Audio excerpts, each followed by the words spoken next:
ಅಲ್ಲ, ವೃಕ್ಷದ ಮೂಲದಲ್ಲಿ ಹುಟ್ಟಿದ್ರಿಂದ ಮೂಲಕಾಸುರನು.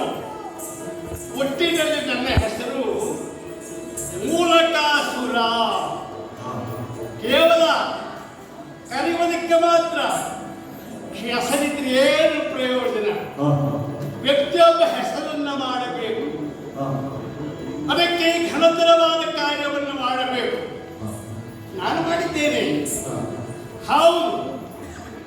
ನನ್ನ ಮಾವನಂಥ ವಕ್ರರಥ ಕೇವಲ ಅಂಗೈಯರ ಒಂದು ಊರನ್ನ ಅಥವಾ ರಾಜ್ಯವಾಗಿ ತಿಳಿದು ಆಳುತ್ತಿದ್ದ. ಅದನ್ನು ನನ್ನ ಕೈ ಮೇಲೆ ಇಟ್ಟ. ಆ ನಂತರದ ದಿವಸದಲ್ಲಿ ನಮ್ಮ ರಾಜ್ಯದ ಸಂದೋಹವನ್ನೆಲ್ಲ ಒಟ್ಟು ಮಾಡಿಕೊಂಡು ಸ್ವತಃ ನಾನು ನನ್ನವರ ಆ ಯಾವತ್ತೋ ಪರಿಶ್ರಮದಿಂದ ವಿಶಾಲವಾದ ಪಟ್ಟಣವನ್ನಾಗಿ ಮಾಡಿದ್ದೇನೆ. ಇಲ್ಲಿ ಯಾವುದು ಕೊರತೆ ಉಂಟು ಅಂತ ಕೇಳುತ್ತೆ. ಕೃಷಿ, ಕಲೆ, ಶಿಕ್ಷಣ, ವ್ಯಾಪಾರ, ಹಾಗೆಯೇ ಸೈನಿಕ ವ್ಯವಸ್ಥೆ ಎಲ್ಲವೂ ಹೀಗೆ ಸಮರ್ಥವಾದಂತಹ ಸಾಮ್ರಾಜ್ಯವೊಂದನ್ನ ಈ ಮೂಲಕಾಸುರ ಸುಖದಿಂದ ಆಡ್ತಾ ಇದ್ದಾನೆ.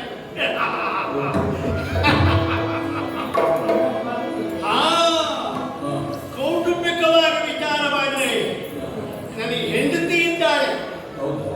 ಅವಳೇ ವೈಜಯಂತಿ ಎನ್ನುವುದಾಗಿ. ಒಂದು ದಿವಸ ವನದಲ್ಲಿ ಅವಳನ್ನ ಕಂಡಾಗ ಮೋಹಿತನಾದೆ. ನನ್ನ ಒಳಗನ್ನ ಕೇಳಿದೆ, ಒಪ್ಪಲಿಲ್ಲ ಅವಳು. ಯಾವುದೇ ಒಂದು ಗಂಡು ಸುಂದರವಾದ ಹೆಣ್ಣನ್ನು ಕಂಡಾಗ ಮೋಹಿತನ ಆಗಬಾರದಂತಿಲ್ಲವಲ್ಲ, ಆತ ವಾಮೋಹಿಸಲಿಲ್ಲ. ಅದಾದರೆ ಆತನ ಪುರುಷತ್ವವನ್ನು ಪ್ರಶ್ನಿಸಬೇಕಾಗುತ್ತದೆ, ಆತ ನಪುಂಸಕರಿಂದ ತಿಳಿಬೇಕಾಗುತ್ತದೆ. ಮೂಲಕಾಸುರ ಅನ್ಸೋನಲ್ಲ, ಗಂಡರಲ್ಲಿ ಗಂಡ, ನಿಜವಾದಂತಹ ಪುರುಷ ಜೀವ. ಆದ್ದರಿಂದ ಮೋಹಿಸಿದ್ದೇನೆ, ನನ್ನವಳಾಗುವ ಕೇಳಿಕೊಂಡಿದ್ದೇನೆ. ಪತಿತ ಕಾದರೆ ಬಿಟ್ಟು ಬಂದಿದ್ದೆ. ಆಮೇಲೆ ದಿವಸದಲ್ಲಿ ಆ ವಕ್ರರಥ ವೈಜಯಂತಿ ನಮ್ಮ ಪದಮೂಲಕ್ಕೆ ಬಂದು ಬಿದ್ದು, ನೀನು ದೊಡ್ಡವ, ಇಷ್ಟು ದೊಡ್ಡ ಮನುಷ್ಯ, ಇಷ್ಟು ದೊಡ್ಡ ರಾಕ್ಷಸ ಪುರೋದ್ಧಾರಕ, ಹೀಗೆ ತಿಳಿದಿರಲಿಲ್ಲ. ತಿಳಿಯಿತು. ಹಾಗಾದ್ರಿಂದ ನನ್ನ ಮಕ್ಕಳದೊಂದಿಗೆ ಒಪ್ಪಿಸುತ್ತೇನೆ ಎಂಬುದಾಗಿ ಹೇಳಿ ಇಲ್ಲಿಯ ಸರ್ವಾಧಿಕಾರವನ್ನು ನನ್ನ ಕೈ ಮೇಲೆ ಇಟ್ಟಿದ್ದಾನೆ. ಮತ್ತಿನ್ನೇನು ಬೇಕು ನನಗೆ? ಇನ್ನು ಒಂದು ನನ್ನ ಹೆಂಡತಿ ಎಂಥ ಸುಂದರಿ ಗೊತ್ತುಂಟ. ಆಹಾ ಆಹಾ, ಯಾರು ಮೋಹಿಸುವಂಥ ಹೆಣ್ಣು ಅವಳು. ಕೈ ತೊಳೆದುಕೊಂಡು ಮುಟ್ಟಬೇಕು, ಕೈ ತೊಳೆದುಕೊಂಡು ಮುಟ್ಟಬೇಕು. ಇನ್ನು ಕೆಲವು ಹೆಣ್ಣುಗಳನ್ನ ಮುಟ್ಟಿದರೆ ಕೈ ತೊಳೆದುಕೊಡಬೇಕು. ನನ್ನ ಹೆಂಡತಿ ಆಗಲ್ಲ, ಹೊರಚಲವೇ ನನ್ನ ಪುರುಷತ್ವದ ಫಲವಾಗಿ ಒಬ್ಬ ಗಂಡು ಮಗ, ಅವನೇ ರಕ್ತಜಗ್ರಹಾಸುರ. ನಮಗೆ ಗೊತ್ತ ಅಪವಾದ ಉಂಟು ನೋಡಿ. ಅಸ್ಪೃಶ್ಯರು ಅಂತ ಹೇಳಿಕೊಳ್ಳಿ ಏನು ತೊಂದರೆ? ಯಾಕೆಂತಂದ್ರೆ ನಾವು ಹೆಂಡ ಕುಡಿಯುತ್ತೇವೆ, ಖಂಡವನ್ನು ತಿನ್ನುತ್ತೇವೆ. ಅದು ಹಂದಿ ಮಾಂಸವಿರಲಿ, ಕುರಿ ಮಾಂಸವಿರಲಿ, ಕೋಳಿ ಮಾಂಸವಿರಲಿ, ಅಲ್ಲ ಗೋವಿನ ಮಾಂಸವಿರಲಿ. ಹೀಗೆ ಇಂಥ ನಿಷಿದ್ಧವಾದಂತಹ ಪದಾರ್ಥವನ್ನು ಸೇವಿಸುವಂತಹ ನಮ್ಮ ವಿಷಯದಲ್ಲಿ ಇವರು ಅಸ್ಪೃಶ್ಯರು ಅಂತ ಹೇಳಿದರೆ ಏನು ನಾವು ಬೇಜಾರು ಬಿಡಬೇಕಾದ ಅವಶ್ಯಕತೆ ಏನು ಉಂಟು ಅಂತ ಕೇಳ್ತೇವೆ. ಯಾಕೆಂತಂದ್ರೆ ಅಂಬಿಗರ ಮಗನೊಬ್ಬನಿಗೆ ಅಂಬಿಗರ ಮಗನೇ ಅಂತ ಹೇಳಿದವನಿಗೆ ಬೇಸರ ಉಂಟು. ಮೊದಲಿಗೆ ಭಟ್ಟ ಜೋಶಿ ಅಂತ ಹೇಳಬೇಕು. ಆದ ಕಾರಣ ನಿಷಿದ್ಧವಾದ ಕರ್ಮವನ್ನು, ಆಹಾರವನ್ನು ಸೇವಿಸುವಂತಹ ನಮ್ಮ ವಿಷಯದಲ್ಲಿ ಸಮಾಜ ಅಸ್ಪೃಶ್ಯರು ಅಂತ ಹೇಳಿಕೊಳ್ಳಿ, ನನಗೆ ತೊಂದರೆ ಇಲ್ಲ. ಆ ಬಗ್ಗೆ ಬೇಸರವೇ ಯಾಕೆ? ನಾವು ಬೆಳೆಯುತ್ತಾ ಇರುವುದೇ ಸರಿ. ಯಾರು ಯಾರೋ ಜಯ ನಮೋ ನಾರಾಯಣ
ಯಥೋಚಿತವಾದ ಉಪಚಾರವನ್ನು ಮಾಡಿದ್ದೆ. ನಮ್ಮ ಉಪಚಾರದಲ್ಲಿ ನಾನು ಅಪಚಾರವಾಗಿದ್ದರೆ ದಯವಿಟ್ಟು ಹಂಸಚ್ಛಿನ್ನದಂತೆ ವಂದಿಸಬೇಕೆಂತ ಪ್ರಾರ್ಥಿಸುತ್ತಾ ಇದ್ದೆ. ಸ್ವಾಮಿ, ಆಕಸ್ಮಿಕವಾಗಿ ತಮ್ಮ ಬರೋಣ ಈ ಮೂಲಕ ಸನ್ನಿಧಿಗೆ ಆಯಿತು, ತಿಳಿಲಿಲ್ಲ. ಆದ್ಯದಲ್ಲಿ ಕೇಳ್ತಾ ಇದ್ದೆ. ನಾರದ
ವಂದಿಸುತ್ತಾ ಇದ್ದೆ.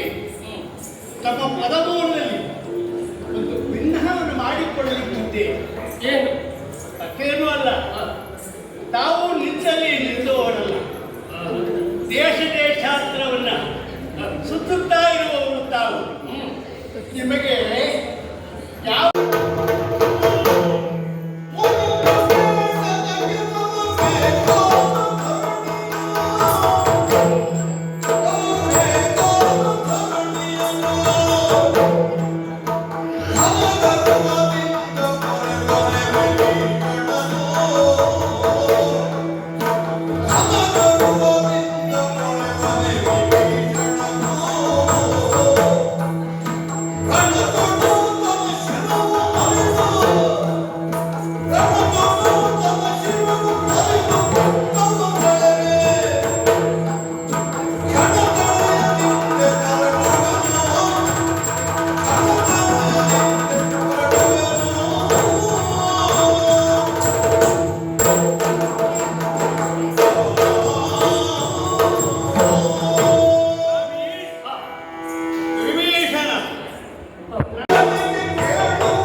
ದೈಹಿಕವಾದ ಬಲವನ್ನ ನಂಬೇ ಕೂತಿದ್ದಾನೆಂಬುದಾಗಿ ತಿಳಿಬೇಕು.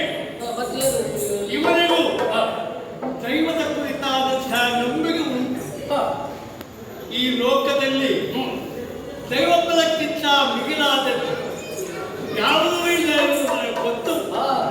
ಆದ ಕಾರಣ ದೈವೇ ಬಲದಿಂದ ಪ್ರೇರೇಪಿತನಾದ ಹಾಗೂ ಭುಜಬಲದಿಂದ ಪ್ರೇರೇಪಿತನಾದ ರಾಮನು ಅಲ್ಲ ಲಕ್ಷ್ಮಣನು ಅವರನ್ನ ಕೊಲ್ಲುವ ವಿಷಯದಲ್ಲಿ ಅಲ್ಲ ಸೋಲಿಸುವ ವಿಷಯದಲ್ಲಿ ನಾನೇನು ಮಾಡ್ತೇನೆ. ಆ ದೇವಿಯನ್ನು ಕುರಿತು ಘನಘೋರವಾದ ತಪಸ್ಸನ್ನು ಆಚರಿಸಿ ಅವಳಿಂದ ಸಿದ್ಧಿಯನ್ನು ಪಡೆದು ಮನಬಲದಿಂದ ಪ್ರಯತ್ನಾಗಿ ಆ ರಾಮ ಲಕ್ಷ್ಮಣ ಅವರನ್ನು ವರ್ಧಿಸುತ್ತೇನೆ, ವಿಜಯ ಸಾಧಿಸುತ್ತೇನೆ. ಸಾಕಲ್ಲ? ಈ ಶುಭ ನಿರೀಕ್ಷೆಯಲ್ಲಿಯೇ ನಾನಿದ್ದವ. ಅದಕ್ಕೆ ಹೇಳಿ, ಕೇವಲ ದೈಹಿಕ ಬಲವನ್ನು ನಂಬಿ ಹೋಗಬೇಡ, ಹೊರಬಲವನ್ನು ಸಂಪಾದಿಸುವಂತ. ನೀನೀಗ ಮೊದಲು ಮಾಡಬೇಕಾದ ಕೆಲಸ ಹೊರಬಲವನ್ನು ಸಂಪಾದಿಸಿ ಮಾಡಿ ಲಂಕೆಯನ್ನು ಗೆದ್ದ ಮೇಲೆ ಆ ಸುವರ್ಣ ಲಂಕೆಯ ಸಿಂಹಾಸನದಲ್ಲಿ ನೀನು ಕುಳಿತಾಗ ನಾನು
ಪಂಚಾಗ್ನಿ ಮಧ್ಯದಲ್ಲಿ ನಿಂತು ನಿರಶನ ವ್ರತವನ್ನು ಮಾಡಿ ಆ ದೇವಿಯನ್ನು ಪ್ರಸನ್ನೀಕರಿಸಿಕೊಂಡಿದ್ದೇನೆ.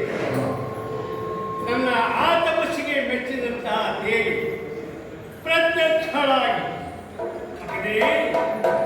ಏನು ಬೇಕು ವರ ಅಂತ ಕೇಳಿದರು. ಅದಕ್ಕೆ ತಾಯಿ ಮತ್ತೇನಿಲ್ಲ, ನಾನು ಯುದ್ಧ ಮಾಡುವಂತಹ ಕಾಲದಲ್ಲಿ ನನ್ನ ಸೈನಿಕರು ಏನಾದರೂ ಒಡೆದರು ಎಂತಾದರೆ, ನಾನು ಹಿಂದಿರುಗಿ ನೋಡಿದೆ ಎಂತಾದರೆ ಅವರೆಲ್ಲ ಜೀವವಾಗಬೇಕು, ಸಜೀವವಾಗಬೇಕು. ಇಷ್ಟೇ ಅಲ್ಲ, ಅಯೋನಿಜರಿಂದ ನನಗೆ ಮರಣವೇ ಹೊರತು ಯೋಜನೆಯಿಂದ ಮರಣ ಬರಬಾರದು. ಇಷ್ಟೇ ಅಲ್ಲ, ಪಟ್ಟಣಿಕೆಯಲ್ಲಿದ್ದ ಅಥವಾ ನನ್ನ ಕೈಯಲ್ಲಿದ್ದಂತಹ ಆಯುಧಗಳು ಬರಿದಾಗಬಾರದು. ಈಗ ವರವನ್ನು ಕೇಳಿ ಬಂದಿದ್ದೆ. ಇನ್ನೇನು ಸೇನಾ ಬಲವು, ದೈಹಿಕವಾದ ಬಲವು, ಬಲವೂ ಇವೆಲ್ಲಿಂದ ಕ್ರೋಢೀಕೃತನಾದ ನಾನು ನನ್ನ ಸೈನ್ಯವನ್ನು ಕೂಡಿಕೊಂಡು ಆ ಲಕ್ಷಾಂತರಕ್ಕೆ ಮುತ್ತಿಗೆಯನ್ನು ಹಾಕುತ್ತೇನೆ. ಆ ವೀರೇಶ್ವರ ನನ್ನ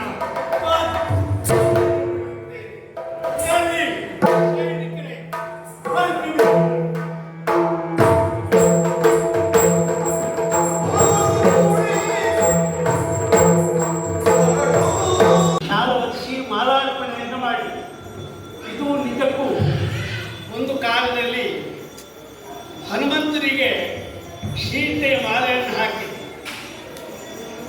ಹಾಗಾದ್ರಿಂದ ರಾಮನ ಬಾಣ ಎಲ್ಲ ಆ ಹನುಮಂತನಿದ್ದಾಗಲೇ ಇಲ್ಲ, ಎಲ್ಲರೂ ತುಳಸಿಯ ಮಾಲೆಯಾಗಿ ಪರಿವರ್ತನೆ ಆಯಿತು.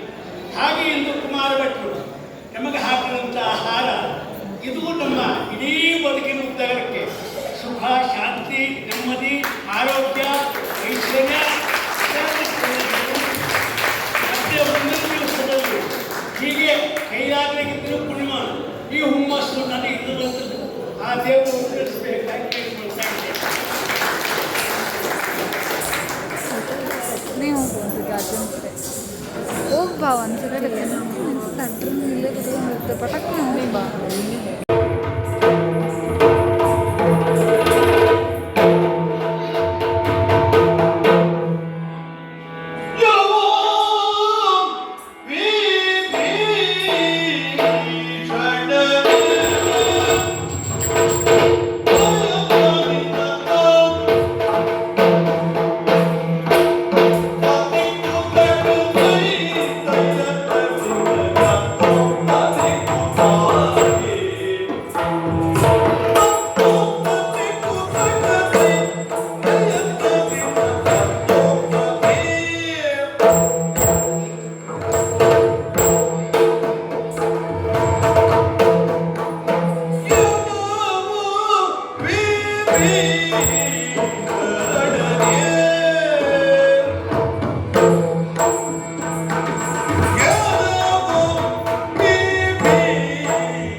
ಈ ಪಟ್ಟವನ್ನ ಸುಖವಾಗಿ ಬಿಡುತ್ತೆ.